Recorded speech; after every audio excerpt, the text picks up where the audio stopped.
ahí está lo de la belleza de lo que usted decía de la criminalística.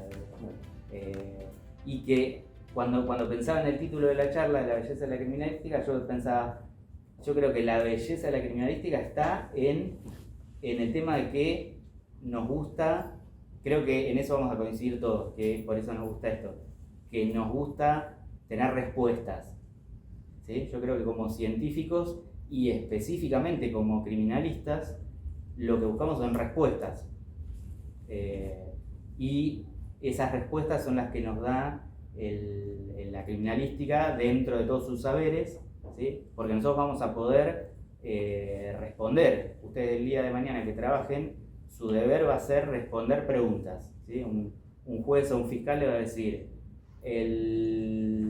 este arma fue el que disparó este proyectil, ¿sí? Este proyectil fue el que rompió ese vidrio, este auto fue el que chocó con esta camioneta. ¿Y eso cómo lo van a responder? Con ciencia, ¿sí? Y conciencia y conciencia. Porque también eso, hay que tener, yo siempre digo, a veces por ahí lo que todas estas series muestran es como que lo que lo resuelve todo son las máquinas, ¿sí? Vieron que se ven esos laboratorios con esos monitores de pantalla plana, pero toda esa aparatología, si no hay alguien que lo maneje y que entienda las respuestas que le dan esos datos, porque tampoco ya sabrán, digamos, que no es como se ven en las películas y en las series, ¿no? La realidad. Un ejemplo muy simple es el AFIS. ¿Saben lo que es el AFIS?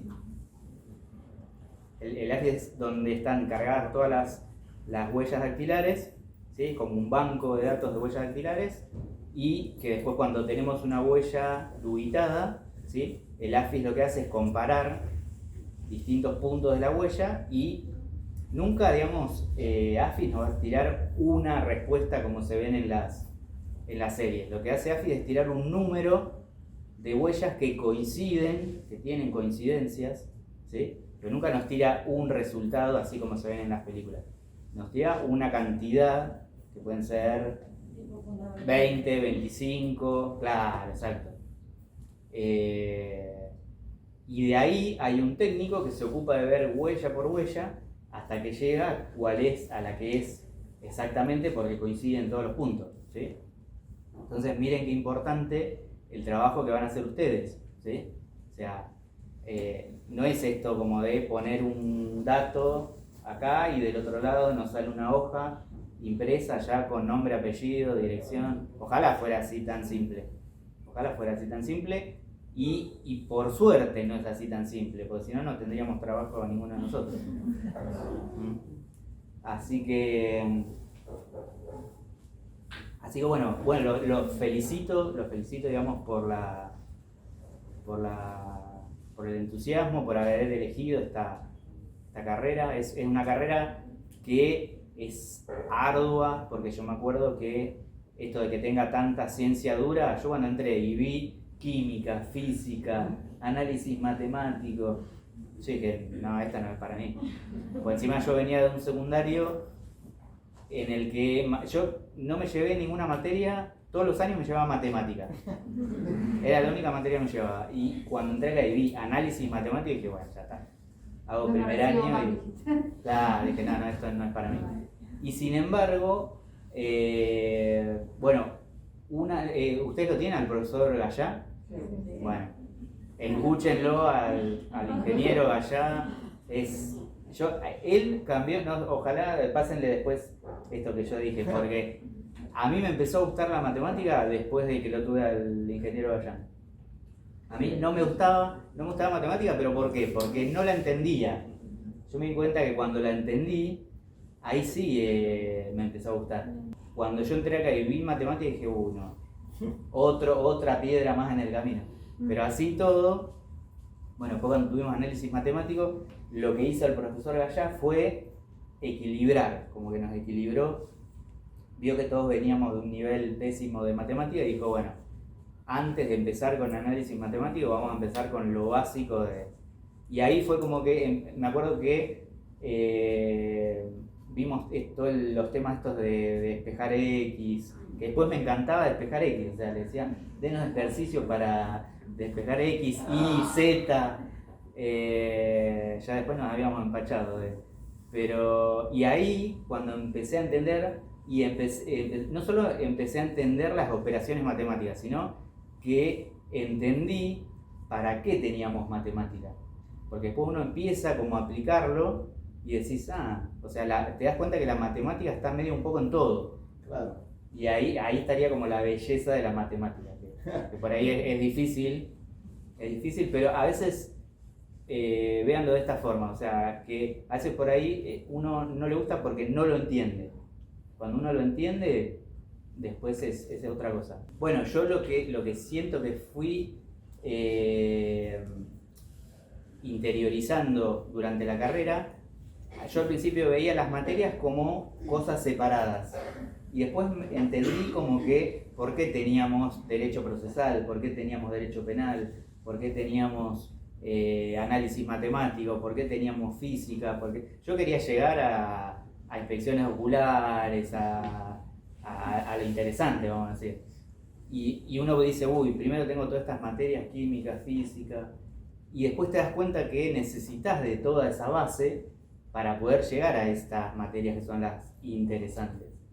Y que sin pasar por esas materias que son a veces por ahí medias como, veníamos de esto, de que me acordaba que era ardua, que la carrera es ardua, por esto de las ciencias duras, ¿sí? Pero véanlo como de esa forma, que van a ser como los escalones firmes para que después ustedes puedan, ¿sí?, llegar a esas materias que son más interesantes y van a ver después cómo aplican todo eso, ¿sí?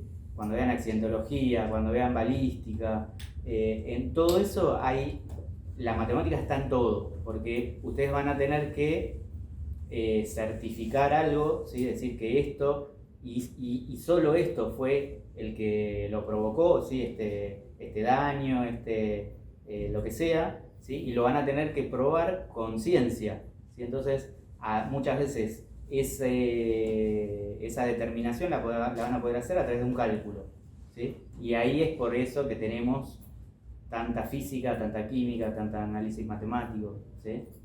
Entonces no lo vean como lo he visto por ahí yo en un principio, sino traten de verlo así como de esta forma, como que es lo que necesitan para después llegar a esas materias que son por ahí las más interesantes, ¿sí? Después llega aparte llega como en el mejor momento, las materias más interesantes llegan como en el mejor momento, pues cuando uno ya está ahí por salir a la cancha y entonces sale, digamos, con todo ese entusiasmo de las materias más interesantes.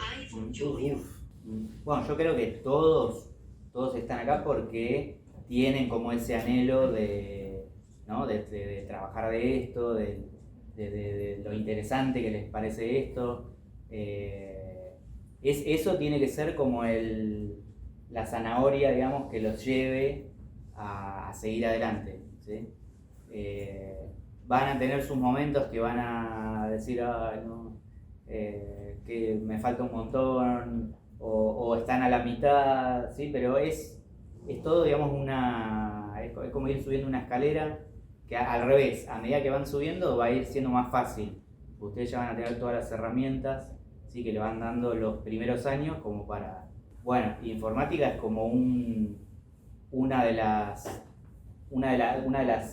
partes, digamos, dentro de la criminalística que más ha crecido y que va a seguir creciendo, porque hoy en día nosotros tenemos en nuestra unidad de informática es la que más se amplió. ¿Por qué? Porque de cada hecho ustedes piensen que siempre hay celulares, tablets, computadoras. Un delito, digamos, de todo lo digital, algún aparato. Hoy en día todo delito sí implica que haya mínimo un celular. Ahora por ahí no hay tanto de lo que es CDs, pero me acuerdo que hace unos años cuando hacían esas allanamientos y demás por el tema de los CDs, y había que llevarse todos los CDs porque... Sí. Entonces, bueno, eso hizo que las computadoras, ahora es muchos celulares, tablets, ¿sí? Pero hace unos años también era llevarse los CPU, los monitores, y eso hizo que creciera un montón el área de informática forense, ¿sí? aparte me parece que es como un campo que está como, que tiene mucho por descubrir. Sí, está como ahí desarrollándose porque todavía no hay algo así muy, muy profundo de informática forense. Es decir, vos podés hacer la carrera y hacer una carrera de informática, pero desde cero, no que tenga que ver con lo que es criminalística. Claro. Pero yo creo que de acá a unos años se va a ir desarrollando bien y va a haber muchas más oportunidades para todos. Sí, así como en su momento radiología, por ejemplo, yo soy radiólogo también, y me acuerdo que cuando vos estudiabas radiología era para ser radiólogo de vivos y sacarle placas y trabajar en un sanatorio y demás, y después se empezó a aplicar cada vez más, ahora ya se aplica la tomografía también, todo lo que es el diagnóstico por imágenes tiene como mucha aplicación en lo forense, y me acuerdo que después se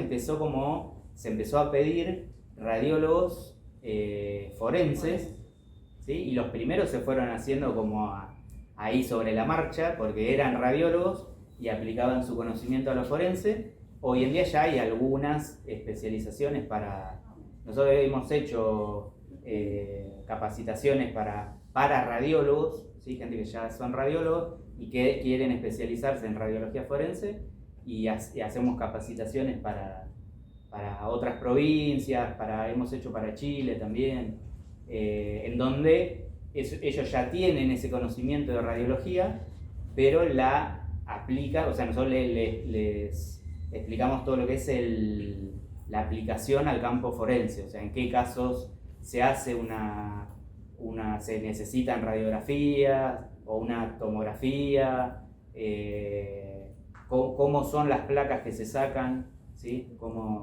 Es mucho más fácil, pues no hay que decirle no respire, el paciente no se te mueve. ¿Sí? Yo trabajé como radiólogo de vivos y trabajé como radiólogo forense y prefiero la radiología forense. El año pasado yo empecé a trabajar con el Banco Nacional de Datos Genéticos porque surgió así como un pedido que necesitaban un técnico de autopsias, porque ellos a veces tienen que hacer exhumaciones y a veces no. Las exhumaciones que tienen que hacer no son, tienen que tomar muestras óseas, ¿sí? para ver si esa persona tenía algún tipo de, por ejemplo, cuando sospechan si era hijo de desaparecidos y demás, o el padre o el hijo ya había fallecido, hay que hacer la exhumación para hacer la toma de las muestras óseas. Pero ¿qué pasa? A veces cuando es muy reciente el fallecimiento, la persona todavía está... tiene músculo, tiene piel y demás, y los antropólogos están acostumbrados a trabajar con huesos. Entonces ellos por ahí no quieren, digamos, si hay un cuerpo que está todavía que tiene piel y demás. Entonces hicieron un pedido si podíamos ir uno de nosotros a ayudarles con la exhumación, porque la persona había muerto recientemente. Entonces, como ellos no están acostumbrados a trabajar con eso, bueno, me tocó ir a un cementerio que tuvimos que hacer la exhumación y demás, que encima como no se podía por la religión sacar el cuerpo, me tuve que meter en la tumba. Decir que yo soy chiquito, entonces como que entraba. Pero bueno, fue todo un tema sacar la muestra ósea y demás. De bueno, día, no de noche. De día. No, si no ya era mucho. No, era el mediodía, encima un calor así. Yo estaba con la ropa y arriba de la ropa el Tyvek tenía como 3 barbijos encima. Claro, porque larga mucho. Sí, por suerte con ese barbijo que me dieron, nada. O sea, no les miento, no sentí ningún olor, la verdad. Sí, la claustrofobia, porque más o menos donde están las luces estaba el suelo. Así que eso sí, me agarró en un momento un poco de claustrofobia. Pero bueno, trabajando con ellos, lo que empezamos a hacer, ellos me contaban que de a poco la antropología forense también está teniendo cada vez más aplicación, ¿sí? Al principio empezó con esto así del tema de los desaparecidos y demás, y después se fue, y bueno, y ahora firmamos un convenio para nosotros ayudarlos en ese tipo de casos, y cuando nosotros encontramos huesos, ¿sí? Muchas veces llega una denuncia de que encuentran huesos en algún lugar y demás, y como nosotros no tenemos sector de antropología forense lo harían ellos.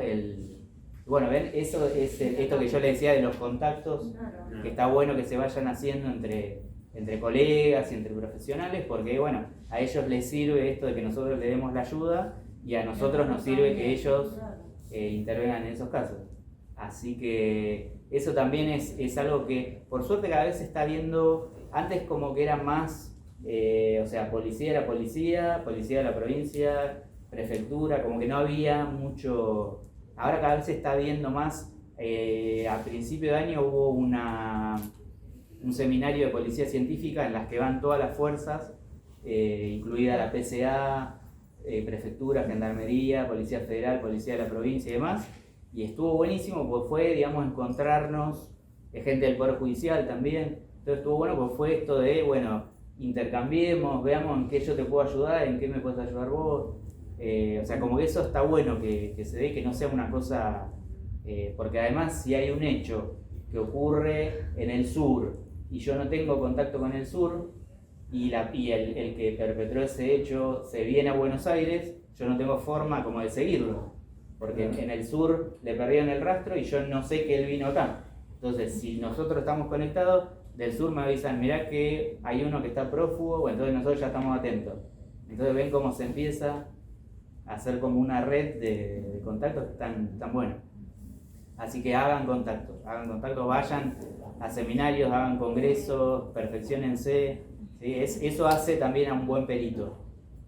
No solo no se queden con el título, ¿sí? Si bien este es el título de base, porque vamos a ser licenciados en criminalística, pero sigan todos los que les sirva, todo sirve, así como yo estudié radiología y después la terminé usando, o sea, todo sirve. Que hagan otra carrera, dentro de la carrera especializarse, eso también está bueno, ¿sí? O sea, busquen qué es lo que les gusta dentro de la carrera y ahí sigan ese camino y después quizás el día de mañana son el mejor o la mejor de esa disciplina y